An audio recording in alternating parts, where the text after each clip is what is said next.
ఈరోజు topic functions, kids జాగ్రత్తలు. అంటే మన ఫంక్షన్స్ కానీ సెలబ్రేషన్స్ కానీ కిడ్స్ని తీసుకెళ్ళినప్పుడు అక్కడ ఎలాంటి జాగ్రత్తలు తీసుకోవాలో ఇప్పుడు చూద్దాం. పవర్ అంటే ఇప్పుడు అక్కడ లైటింగ్ సెట్ చేస్తారు, generator, sound boxes, DJ box అన్నీ సెట్ చేస్తారు కదా. అక్కడ కరెంటు దిగులన్నీ కిందే ఉంటాయి. కిడ్స్ని తీసుకెళ్ళినప్పుడు అక్కడ నడిచేటప్పుడు కానీ ఆ సౌండ్ బాక్సుల దగ్గర కానీ చాలా జాగ్రత్తగా ఉండాలి. మీరు పిల్లల్ని ఒంటరిగా వదిలేసేయద్దు, ముందే చెప్పండి.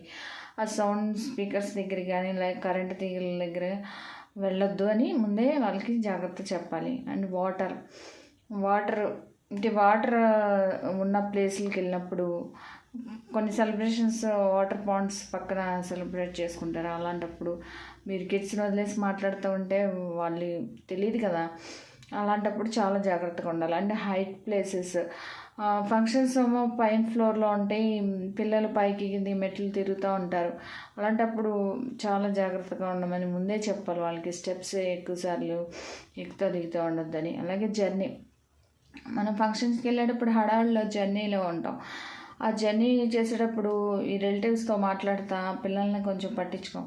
అట్లాంటప్పుడు కూడా జర్నీలో కూడా చాలా జాగ్రత్తగా ఉండాలి. ముందే వాళ్ళకి ఇంటి దగ్గరే అక్కడ ఎలాంటివి ఉంటే అక్కడ మనం ఎలా జాగ్రత్తగా ఉండాలి, వాటి దగ్గరికి వెళ్ళకూడదు అని ముందే చెప్పిస్తే వాళ్ళకి కొంచెం అవగాహన ఉంటుంది, అమ్మ చెప్పింది కదా అని నా ఉద్దేశం. ఇలాంటి జాగ్రత్తలు కొన్ని పిల్లలకి చిన్నప్పటి నుంచి అలవాటు చేస్తే వాళ్ళకి కొంచెం మైండ్లో పెట్టుకుంటారు.